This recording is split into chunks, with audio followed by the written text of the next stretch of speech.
तो भाई अगर 40,000 रुपए का बजट है और आप कंफ्यूज हो रहे हो सैमसंग गैलेक्सी S23 और OnePlus 13R में, तो ये काफी जेन्युइन सा कंफ्यूजन है आज की डेट में, जहां सैमसंग S23 आज की डेट में 40,000 रुपए के प्राइस पॉइंट पर डोमिनेट कर रहा है, क्योंकि मार्केट में उससे अच्छा फोन मिल नहीं रहा था। आज की डेट में एक बेहतरीन सॉफ्टवेयर एक्सपीरियंस, एक रिलायबल कैमरा सेटअप और आपको परफॉर्मेंस भी स्नैपड्रैगन 8 Gen 2 वाली देखने मिल जाती है। लेकिन OnePlus ने यहाँ पर जो काम करके दिया है OnePlus 13R के अंदर, उसकी वजह से भाई मैं ये कह सकता हूँ कि OnePlus 13R just may be the better choice for you in 2025। ध्यान से सुनना, it may be the better choice, क्योंकि यहाँ पर कुछ चीजों में जहां OnePlus ने इंप्रूवमेंट डाली है, साथ ही में भाई कुछ चीजें ऐसी भी हैं जहां पर इन्होंने कॉम्प्रोमाइज भी करी। सबके बारे में डिटेल में बात करेंगे। दोनों ही फोन मैं काफी ज्यादा रिगरसली टेस्ट कर चुका हूं। S23 तो ऑलमोस्ट 1 साल से मैं यूज ही कर रहा हूं।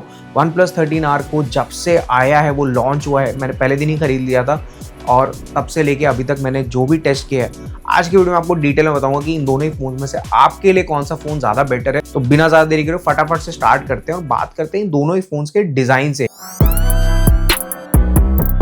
सैमसंग गैलेक्सी S23 एक कॉम्पैक्ट कैटेगरी का फोन है, तो आपको हाथ में पकड़ने में फोन छोटा फील होगा, जिसकी वजह से इसका वेट भी अराउंड 160-165 ग्राम्स के आसपास रहता है। यही OnePlus 13R थोड़ा सा बड़ा फोन है, कॉम्पैक्ट नहीं है, तो यहाँ पर वेट भी ऑब्वियसली थोड़ा ज्यादा है, अराउंड 200-206 ग्राम के आसपास इसका वेट रहता है। और कॉम्पैक्ट नॉन कॉम्पैक्ट फोन्स तो देखो भाई, ये सबका पर्सनल टेस्ट होता है, तो ये आप डिसाइड कर लेना कि आपको कौन सा ज्यादा सही लगता है। लेकिन अगर आप ओवरऑल डिजाइन की बात करोगे, मटेरियल जो यूज करा गया वो सैमसंग S23 में थोड़ा ज्यादा बेटर यूज करा गया है। प्रोटेक्शन के लिए आपको स्क्रीन पर यहाँ पर गोरिल्ला ग्लास विक्टस 2 का सपोर्ट मिलता है, जबकि OnePlus में यहाँ पर मिनरल ग्लास का सपोर्ट देखने मिलता है। बाकी लुक वाइज अगर आप देखोगे तो OnePlus 13R आपको एक काफी मॉडर्न लुक देगा। This is not a curved phone जैसे OnePlus 11R, OnePlus 12R में रहता था। तो यहाँ पर आपको जो एजेस वगैरह दिखेंगे वो राउंडेड दिखेंगे, हाथ में पकड़ने में थोड़ा सा कर्वी नहीं वैसा फील होता है कि जैसे पहले फील होता था 11R और 12R के साथ, which is again a good thing on the OnePlus 13R। लेकिन Samsung S23 का डिजाइन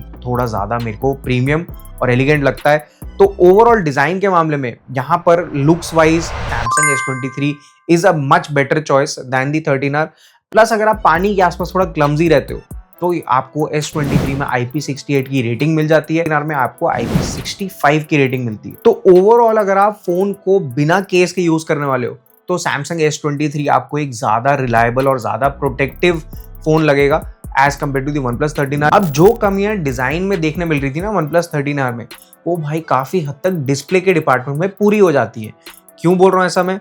क्योंकि आपको OnePlus 13R में एक LTPO AMOLED डिस्प्ले मिल जाती है, जिसका मतलब है कि भाई OnePlus 13R 1 हर्ट्ज से लेके 120 हर्ट्ज तक भाई वेरिएबल रिफ्रेश रेट पे चलता है उसका डिस्प्ले। वहीं आपको Samsung S23 में आपको एक डायनामिक AMOLED 2x का डिस्प्ले मिलता है, जो कि 24 हर्ट्ज से लेके 120 हर्ट्ज तक ही जा सकता है। Resolution is also superior on the OnePlus 13R। OnePlus 13R में आपको अराउंड 450 पिक्सल्स पर इंच का पिक्सल डेंसिटी मिल जाता है, जो कि S23 पर 422 पिक्सल्स पर इंच का है। अब रेफरेंस के लिए S23 की स्क्रीन जो है वो छोटी भी है। तो ओवरऑल शार्पनेस की अगर मैं बात करूं तो भाई OnePlus 13R का display is sharper than the display that you get on the S23। Brightness के मामले में ओवरऑल आपको दोनों ही फोन्स काफी ब्राइट लगेंगे इंडोर्स आउटडोर सेटिंग में, तो यहाँ पर मैं ऐसा कुछ कंपेयर नहीं करूंगा। कंपनी जो क्लेम करती है वो OnePlus 13R के थोड़ा ज्यादा फेवर में जाता है, बट एक्चुअल यूजेज में दोनों ही फोन्स आउटडोर्स में भी काफी ज्यादा आराम से दिखने में कोई दिक्कत नहीं होती है। HDR10 का सपोर्ट दोनों ही फोन में आपको देखने मिलता है।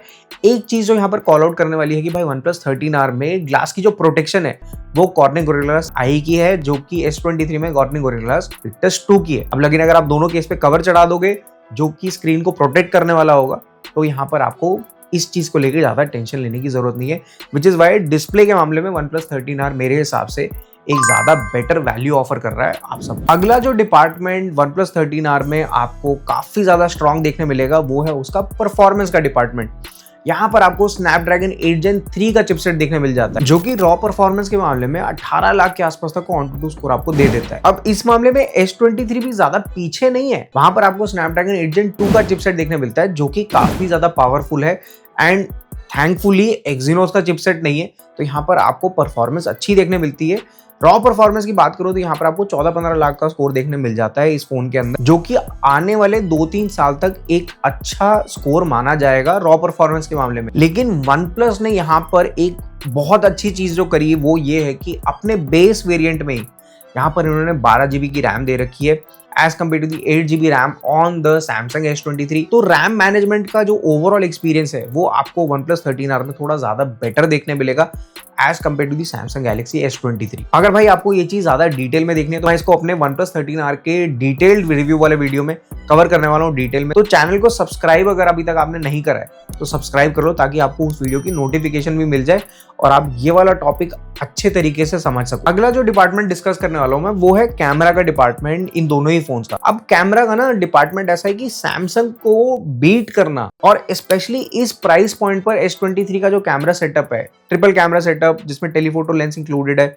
एक्सट्रीमली रिलायबल कैमरा, बहुत अच्छी फोटोज निकलती है, बहुत अच्छे वीडियोस निकलते हैं। तो Samsung S23 में आपको कैमरा अगर आपकी मेन प्रायोरिटी है तो S23 से बेटर कैमरा तो भाई मैं नहीं बोल सकता OnePlus 13R का भी है, लेकिन OnePlus 13R में भी यहाँ पर काफी इंप्रूवमेंट्स आपको देखने मिलेंगे over the previous generation of cameras. OnePlus 12R, OnePlus 11R हमने चैनल पर रिव्यू करा था, अगर आपने वीडियोस नहीं देखे हैं तो आप जाके चेकआउट कर सकते हो कि उसमें कैमरा में क्या क्या चीजों में दिक्कतें थी और ब्रांड ने ये बात सुनी है और इस बारी प्राइमरी कैमरा के साथ साथ यहाँ पर टेलीफोटो लेंस आपको दे दिया गया जिसमें 2x तक का ऑप्टिकल जूम आपको देखने मिल जाता है और फोटोज काफी अच्छी निकल के आ जाती है OnePlus 13R के कैमरा से, both primary and telephoto, which is a very big chunk, जो कि एक बहुत बड़ा चंक है आप मेजॉरिटी यूजर्स के लिए कि भाई हमको फोटोज अच्छी निकालनी होती हैं प्राइमरी कैमरा से और टेलीफोटो लेंस अगर आप डालते हो तो क्या उस टेलीफोटो लेंस से अच्छे पोर्ट्रेट्स निकल के आते हैं।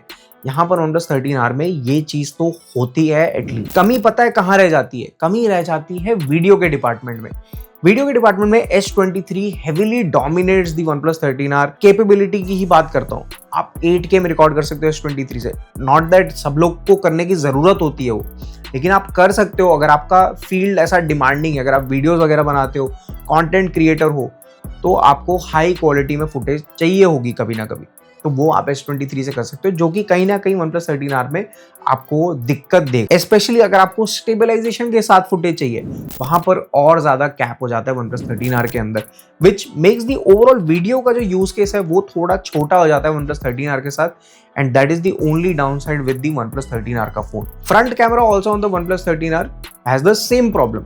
आपको फोटोज वहां पे अच्छी निकल के आएंगी, HDR भी अच्छा हैंडल हो रहा है, आसमान वगैरह सब साफ नजर में आएगा, लेकिन जैसे ही आप फोटो से अपना यूज केस शिफ्ट करके वीडियोस पे लेके जाते हो, नॉर्मली वीडियोस अगर आपको चाहिए बेसिक वीडियोस वो सही निकल के आती हैं, लेकिन अगर आप सोचो कि भाई मैं हाई रेजोल्यूशन में एक अच्छा वीडियो निकाल लूं जिसको मैं एडिट वगैरह कर सकूं बाद में, तो आपको 4K में रिकॉर्डिंग करने का ऑप्शन नहीं है, आप 1080p 30 FPS में ही रिकॉर्ड कर सकते हो। तो अगर आप फुटेज को स्लो डाउन वगैरह करना चाहो तो वो भी करना बहुत मुश्किल है OnePlus 13R के कैमरा के आउटपुट्स। तो कैमरा के डिपार्टमेंट में ना पॉइंट ऑफ व्यू मेरा यही है कि अगर आपका फोटोज को लेके यूज केस है तो OnePlus 13R will do the job for you just fine, लेकिन अगर आपको वीडियोस वगैरह ज्यादा बनाने रहते हैं तो S23 में ज्यादा बेनिफिट्स हैं, आपको ज्यादा फीचर, ज्यादा कैपेबिलिटी मिल जाती है वीडियो वगैरह निकालने के लिए। अगला जो पैरामीटर है उसके बारे में बात करते हैं, वो है स्टोरेज का पैरामीटर।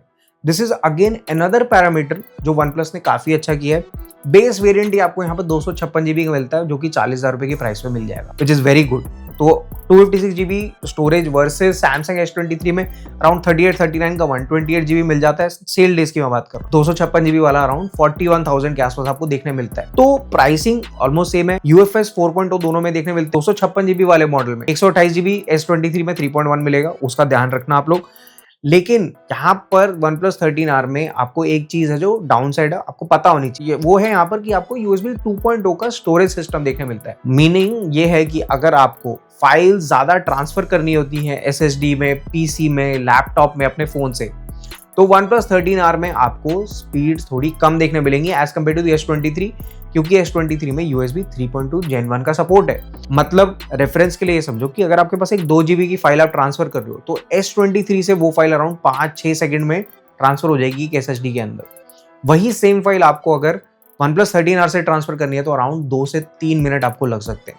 तो अगर आपका डेटा ट्रांसफर करने का काम बहुत ज्यादा रहता है तो OnePlus 13R में आपको थोड़ा यहाँ पर सिस्टम स्लो देखने मिलेगा। पर OnePlus 13R makes it up in the battery का डिपार्टमेंट भाई। One of the biggest problem in the S23 is the battery life, जो आपको 1-1.5 साल के बाद महसूस होने लग जाएगा कि भाई अब ज्यादा स्क्रीन ऑन टाइम नहीं मिल रहा है, दिन में मेरे को एक से ज्यादा बारी चार्ज करना पड़ सकता है अपना फोन। तो वो समस्या आपको S23 के साथ रहेगी, क्योंकि वहाँ पर 3900 mAh की बैटरी देखने मिलती है, जो कि काफ़ी छोटी है OnePlus 13R की 6000 mAh की बैटरी के मुकाबले। अब फाइनली अगर मैं बात सॉफ्टवेयर की करूँ, जो कि सैमसंग के काफ़ी फेवर में जाता है, क्योंकि सैमसंग वन यूआई ना एक काफ़ी रिलायबल, काफ़ी प्रिडिक्टेबल एक्सपीरियंस ऑफर करता है। यहाँ पर आपको जो भी फीचर देखने मिलते हैं काफ़ी रिफाइंड, काफ़ी पॉलिश देखने मिलते हैं। सैमसंग वॉलेट हो गया, सैमसंग डेस्क हो गया, सैमसंग सिक्योर फोल्डर हो गया, ये काफ़ी नोन फीचर्स हैं सैमसंग जो ऑफर करता है आप सब। उसके ऊपर भाई गुड लॉक अगर आप यूज़ करना सीख लो, वहाँ पर आपको कस्टमाइजेशन, बाकी सारी पर्सनलाइजेशन की काफ़ी चीज़ें यहाँ पर देखने मिल जाती है, जो कि सैमसंग को ना एक यूआई वाइज काफ़ी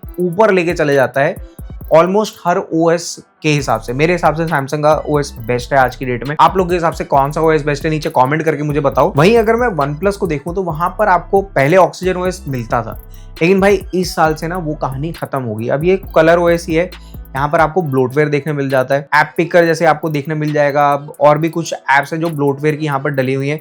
कुछ ऐप्स आप अनइंस्टॉल कर सकते हो, कुछ ऐप्स को आपको डिसेबल करना पड़ेगा, but you can live with it. तो अगर मैं उस चीज को साइड में रख दूं, उसके बाद यहाँ पर वन प्लस के अंदर जो फीचर्स वगैरह वो यूजेबल तो हैं। आपको एक रिपेयर मोड मिल जाता है, ये सब मैं डिटेल में कवर किया मैंने वन प्लस 13R के डिटेल रिव्यू में। तो अगर आपको नहीं पता कि यहाँ पर सॉफ्टवेयर में आपको क्या क्या चीजें मिलती हैं, तो वो वाला वीडियो एक बार चेकआउट जरूर कर लेना भाई। एक चीज जो बताने लायक है कि यहाँ पर ऑक्सीजन ओएस के अंदर एआई का इंप्लीमेंटेशन मेरे हिसाब से थोड़ा ज्यादा अच्छा मेरे को लग रहा है, एक्चुअली यूजेबल है। मतलब ये ऐप जो मैं यूज कर रहा हूँ उसके हिसाब से डिटरमाइन करता है कि कौन सा एक्शन करना है एआई को। तो फर्ज करो मैं इंस्टाग्राम पे हूँ या व्हाट्सएप पे आप लोग का जवाब दे रहा हूँ, तो और मेरे को उस जवाब का एआई के थ्रू ही जवाब देना है, तो भाई आपको व्हाट्सएप यूज करते वक्त एआई का ऑप्शन दिख जाएगा और फिर वो मैसेज भी आपके लिए ड्राफ्ट कर देता है। और टोनैलिटी वगैरह को आप चेंज कर सकते हो कि आपको फॉर्मल रखना है, ह्यूमरस रखना है, जैसे भी आप जवाब देते हो तो वो उस हिसाब से आप सिलेक्ट करके कर सकते हो। एग्जैक्टली एक डिफरेंट सिनेरियो, अगर मैं कोई आर्टिकल पढ़ रहा हूँ और मैं चाहता हूँ उसको समराइज कर दे, तो यहाँ पर उस समय पे मुझे वो एआई वाला फीचर ये नहीं बोलेगा कि भाई मेरे को क्या जवाब देना है, बल्कि वो ये सजेस्ट करेगा कि क्या मैं इस आर्टिकल को समराइज कर दूं आपके लिए, which can be really helpful. और मेरे हिसाब से एआई का यहाँ पर अच्छा यूज केस बन के आ रहा है। और पर्सनली मैंने अभी तक जितना भी यूज करा है, मैंने एआई फीचर्स वन प्लस वाले फोन में थोड़े ज्यादा यूज करे हैं as compare to the Samsung phone. तो ओवरऑल ये चीज मुझे काफी अच्छी लगी वन प्लस 13R के अंदर। प्लस टैंजिबल चीजों की अगर मैं बात करूं जिनको आप मेजर कर सकते, वन प्लस 13R में आपको 4 साल के ओएस अपडेट्स प्रॉमिस किए हैं, 6 साल के सिक्योरिटी अपडेट्स। वहीं S23 में आपको 4 साल के एंड्रॉइड और 5 साल के सिक्योरिटी अपडेट्स प्रॉमिस किए गए थे, लेकिन ये फोन को लॉन्च हुए भी 2 साल हो गए। तो अब ये फोन को सिर्फ एंड्रॉइड 17 तक के अपडेट्स देखने मिलेंगे, जबकि आपको OnePlus 13R में एंड्रॉइड 19 तक के अपडेट्स देखने मिल जाएंगे। तो overall long term wise OnePlus 13R can still be a better phone for you. तो भाई ये थे की डिफरेंसेस OnePlus 13R और Samsung S23 के अंदर। होपफुली ये वीडियो देखने के बाद आपको ढंग से समझ में आ गया कि आपके लिए कौन सा फोन इन दोनों में से ज़्यादा बेटर रहेगा। और अगर आपने अभी तक मेरे चैनल पे 13R का डिटेल रिव्यू नहीं देखा तो वो यहाँ जाके चेकआउट कर लेगा, और S23 का डिटेल रिव्यू अगर आपने देखना है तो वो यहाँ जाके चेकआउट कर सकते हो। आज के लिए दोस्तों इतना ही, मिलते हैं अगले वीडियो में।